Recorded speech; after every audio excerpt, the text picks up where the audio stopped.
Hello friends, welcome to make conceptual world.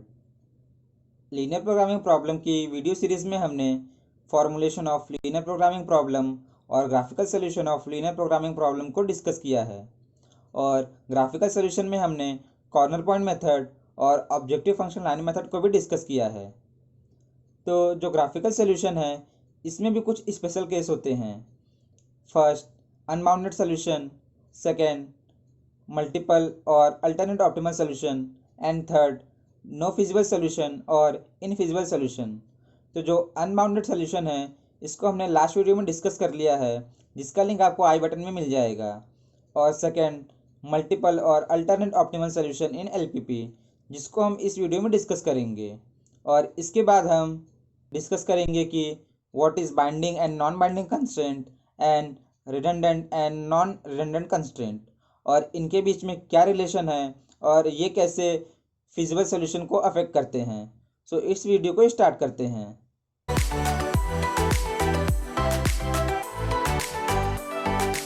ये question है जहाँ पे जो ऑब्जेक्टिव फंक्शन है उसको मैक्सिमाइज करना है, और यहाँ पे कुछ नंबर ऑफ कंस्ट्रेंट गिवन है।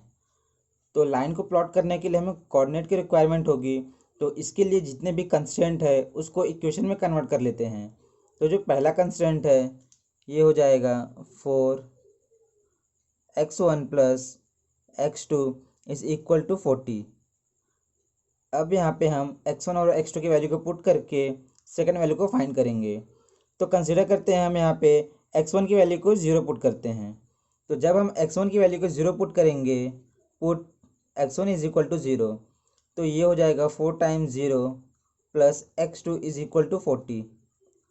तो यहाँ पे जो x2 की वैल्यू है ये 40 हो जाएगी। तो जब मैंने x1 को 0 पुट किया तो जो x2 की वैल्यू है ये 40 हो गई। इसके बाद हम जो x2 की वैल्यू है उसको 0 पुट करेंगे। तो ये 0 पुट किया हमने, put x2 is equal to 0। तो ये हो जाएगा 4x1 plus 0 is equal to 40। तो यहाँ से जो x1 की वैल्यू है ये हो जाएगी 10। तो जब हमने x2 की वैल्यू को 0 पुट किया तो जो x1 की वैल्यू है ये कितनी हो गई 10। अब इसके बाद जो सेकंड कंस्ट्रेंट है इसको भी हम इक्वेशन के फॉर्म में कन्वर्ट कर लेंगे। तो ये हो जाएगा 2x1 plus 3x2 is equal to 60। तो अब यहाँ पे भी हम x1 की वैल्यू को पहले 0 पुट करेंगे। तो जो x1 की वैल्यू है उसको 0 पुट किए इज इक्वल टू 0। तो ये हो जाएगा 2 times 0 plus 3x2 is equal to 60। तो यहाँ से जो x2 की वैल्यू है ये हो जाएगी 20। तो जब x1 को 0 पुट किया तो जो x2 की वैल्यू है ये कितनी हो गई 20। अब इसके बाद हम x2 की वैल्यू को पुट करेंगे, put x2 is equal to 0।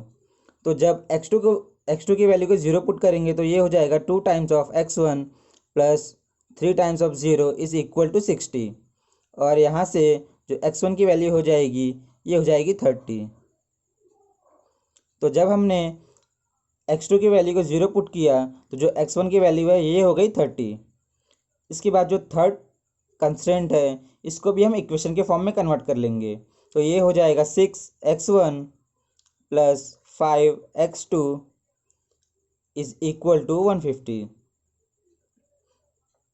अब हम यहाँ पे x1 की वैल्यू को 0 पुट करेंगे। So put x1 is equal to 0। तो 6 times of 0 plus 5x2 is equal to 150। तो यहाँ से जो x2 की वैल्यू है ये हो जाएगी 30। तो जब x1 की वैल्यू को 0 पुट किए तो जो x2 की वैल्यू है ये हो जाएगी 30। अब इसके बाद x2 की वैल्यू को पुट करेंगे। So put x2 is equal to 0। तो ये हो जाएगा 6x1 plus 5 times of 0 is equal to 150। और यहाँ से जो x1 की वैल्यू है ये हो जाएगी 25। तो जब हमने x2 की वैल्यू को 0 पुट किया तो जो x1 की वैल्यू है ये कितनी हो गई 25। इसके बाद जितने भी इन इक्वेशन थे उसके कोऑर्डिनेट हमको मिल चुके हैं। अब इसके बाद हम ग्राफ को प्लॉट करेंगे। जो फर्स्ट इन इक्वेशन है इसका जो फर्स्ट कोऑर्डिनेट है ये है 10,0। तो ये है 10,0, और 0,40। तो ये हो गया मेरा 0,40।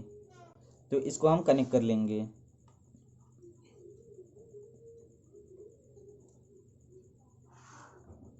और इसका इक्वेशन यहाँ पे लिख लेते हैं। तो ये हो जाएगा 4x1 plus x2 less than equal to 40।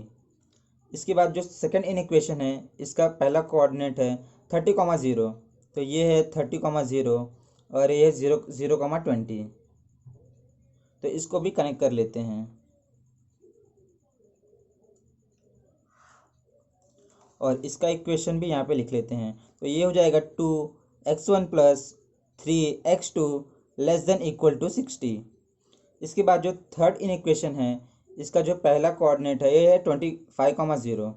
तो 25,0 ये पॉइंट है यहाँ पे, ये 25,0 हो गया और 0,30। तो ये है 0,30। इसको भी कनेक्ट कर लेते हैं।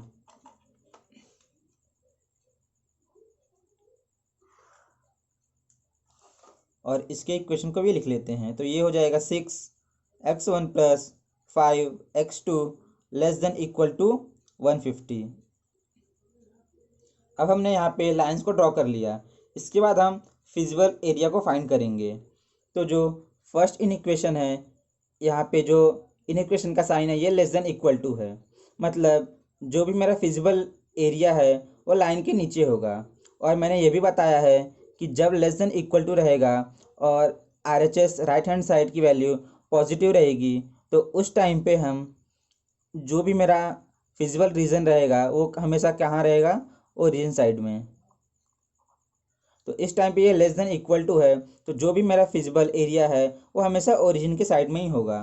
तो ये है मेरा फर्स्ट इक्वेशन और इसका जो फिजिबल एरिया है ये ओरिजिन के साइड में होगा। तो इसको हम एरो से इंडिकेट कर लेते हैं। इसके बाद जो सेकेंड इनइक्वेशन है, इसमें भी लेस देन इक्वल टू का साइन है। मतलब इसका भी जो फिजिबल एरिया होगा ये भी क्या होगा, ओरिजिन के साइड में होगा। तो इसको भी हम इंडिकेट कर लेते हैं।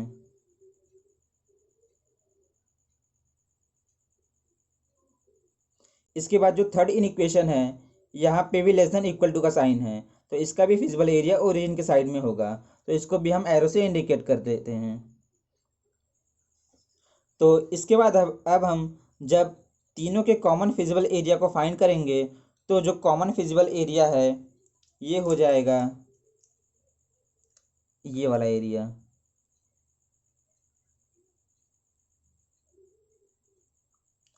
तो ये मेरा हो गया कॉमन फिजिबल रीजन। ये है मेरा फिजिबल रीजन। अब इस फिजिबल रीजन को हम इंडिकेट कर लेते हैं। ये हो जाएगा O A, ये हो गया B और इसको C से इंडिकेट कर देते हैं।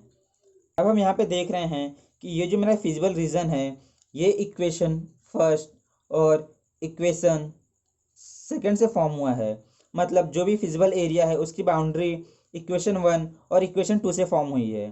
जो इक्वेशन 3 है ये फिजिबल रीजन के बाउंड्री को फॉर्म नहीं कर रहा है। तो इसलिए ये मेरा क्या हो जाएगा, रिडंडेंट।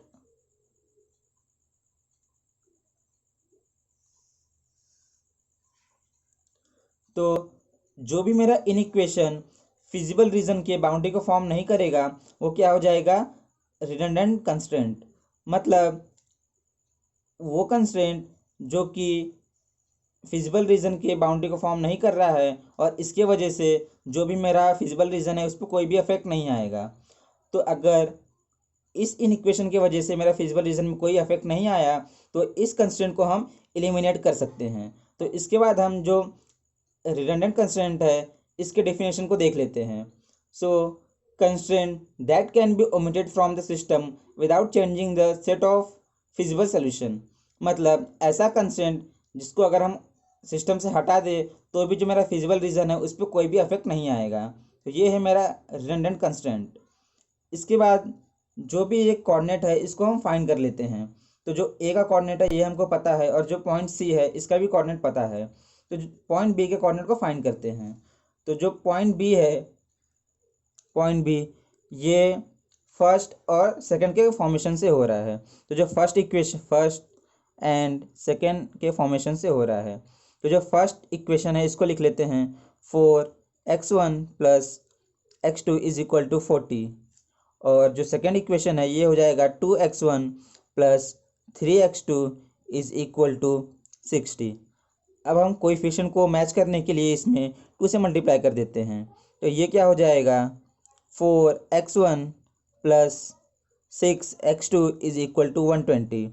और इस इक्वेशन को यहाँ पे लिख लेते हैं। तो ये हो जाएगा 4x1 plus x2 is equal to 40।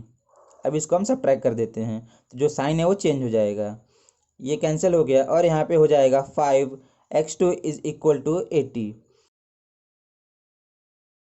4x1 plus x2 हो जाएगा 16 इज इक्वल टू 40। तो ये हो जाएगा 4x1 इज इक्वल टू, और जो x1 की वैल्यू है ये हो जाएगी 6। तो जो पॉइंट बी है इसका कोऑर्डिनेट क्या हो जाएगा 6,16। अब जो ऑब्जेक्टिव फंक्शन है उसको मैक्सिमाइज करना है। तो अब हम यहाँ पे z की वैल्यू को point O A B C पे फाइंड करेंगे। तो z की वैल्यू जो पॉइंट ओ पे रहेगी ये हो जाएगा 8 times of 0 plus 12 times of 0। तो ये क्या हो जाएगा मेरा यहाँ पे 0। अब z की वैल्यू एट पॉइंट ए पे, तो पॉइंट ए पे कोऑर्डिनेट है इसका 10,0। तो ये हो जाएगा 10 प्लस 12 टाइम्स ऑफ 0, तो ये हो जाएगा 80। z एट पॉइंट बी पे 8 times of 6 plus 12 times of 16, तो ये हो जाएगा 48 plus 192।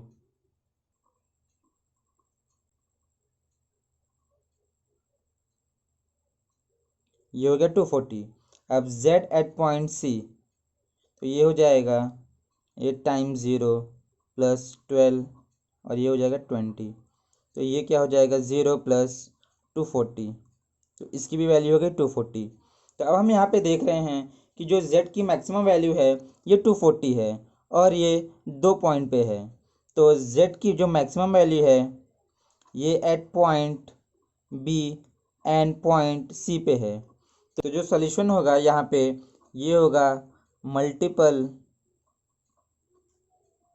Optimal solution.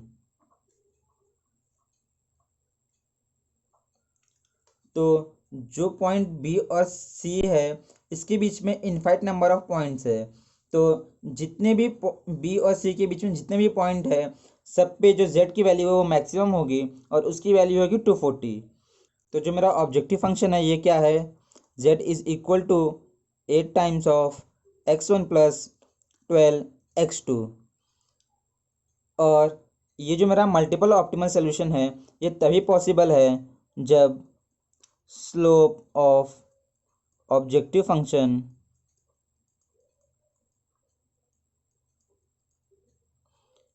Equal to रहेगा स्लोप ऑफ बाइंडिंग कंस्ट्रेंट।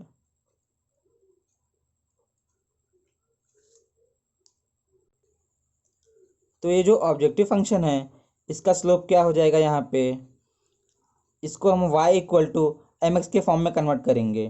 तो ये हो जाएगा x2 is equal to -8/12x1। तो इसका स्लोप हो जाएगा, ये हो जाएगा -2/3x1।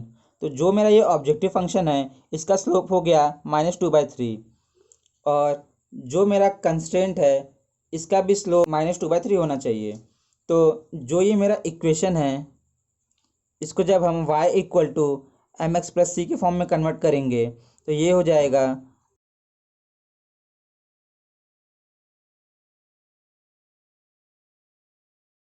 तो इस टाइम पे जो मेरा कंस्ट्रेंट है उसका भी स्लोप कितना हो रहा है -2/3। तो यहाँ पे जो स्लोप ऑफ ऑब्जेक्टिव फंक्शन है ये स्लोप ऑफ कंस्ट्रेंट के इक्वल है, लेकिन ये बाइंडिंग कंस्ट्रेंट क्या है। तो अब हम यहाँ पे बाइंडिंग कंस्ट्रेंट को डिस्कस करेंगे। तो जो बाइंडिंग कंस्ट्रेंट है ये होता है कि जो मेरा ऑप्टिमल पॉइंट है, तो यहाँ पे जो ऑप्टिमल पॉइंट है ये पॉइंट बी और सी है और इसका कोऑर्डिनेट है 6,16 एंड 0,20। तो ये जो मेरा ऑप्टिमल पॉइंट है, इस पॉइंट पे जो मेरा LHS होगा वो RHS के इक्वल होना चाहिए। इसका मतलब जब भी मैं इन कोऑर्डिनेट्स को इन इन इक्वेशन में सब्स्टिट्यूट करूंगा तो जो लेफ्ट हैंड साइड है और राइट हैंड साइड के इक्वल होना चाहिए। तो जो फर्स्ट इक्वेशन है इसको हम यहाँ पे लिख लेते हैं, 4x1 plus x2 is equal to 40।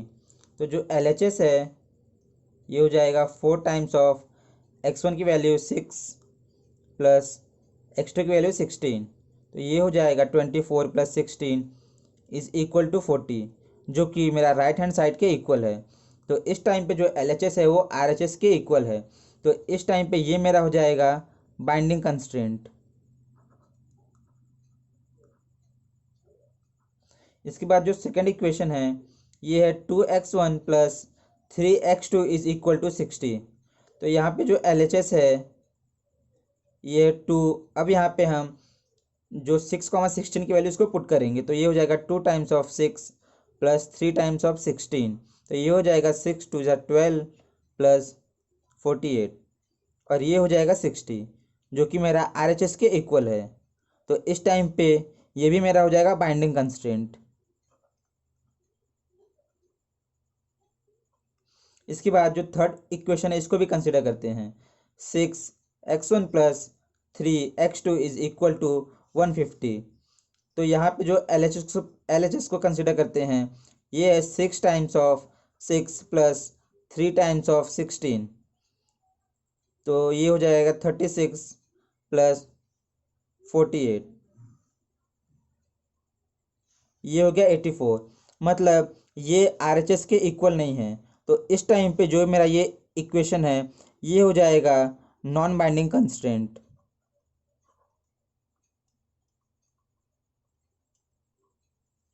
तो इसका मतलब जो मेरा 6,16 है, ये मतलब जो पॉइंट बी है ये किसके इंटरसेक्शन से बन रहा था, equation 1 and equation 2।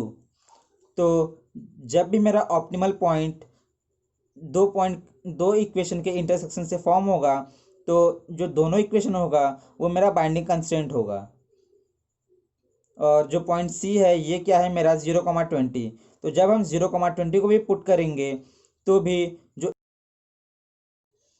Point B है इसके लिए 1 एंड 2 ये हो जाएगा मेरा बाइंडिंग कंस्ट्रेंट, और जो पॉइंट सी है इसके लिए जो इक्वेशन 2 है ये हो जाएगा मेरा बाइंडिंग कंस्ट्रेंट। क्योंकि जो पॉइंट सी है ये इंटरसेक्शन ऑफ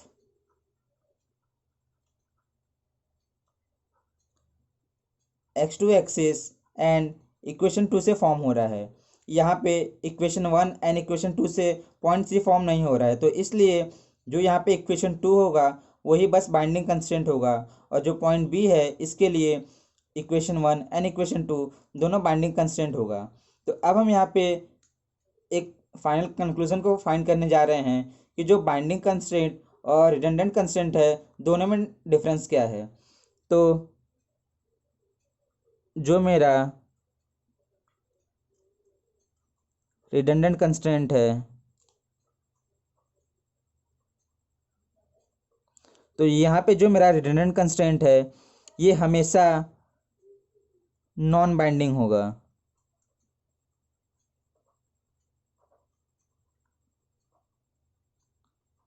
लेकिन जो मेरा नॉन रिडंडेंट कंस्ट्रेंट होगा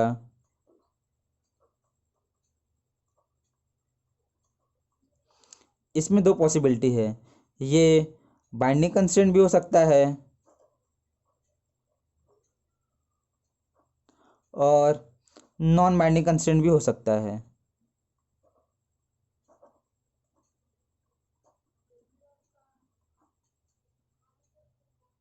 एक क्वेश्चन था जिसको मैंने कॉर्नर पॉइंट मेथड के टाइम पर डिस्कस किया था। यहाँ पे हम देख रहे हैं कि जो इक्वेशन 2 और 3 है इसका जो इंटरसेक्शन पॉइंट है ये पॉइंट बी है, मतलब 6,12। और 6,12 पे जो z की मिनिमम वैल्यू थी वो थी 240।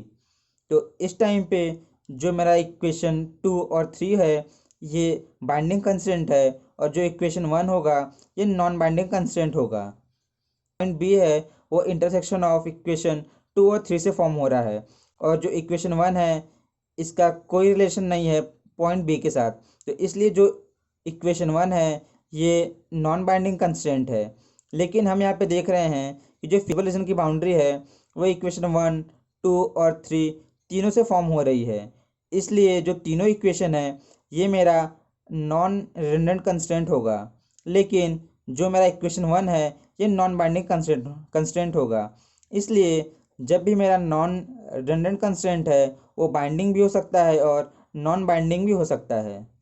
था एक question based on multiple optimal solution in linear programming problem. So I hope you like this video. So please share and subscribe to my channel, and don't forget to hit the bell icon to have more conceptual learning.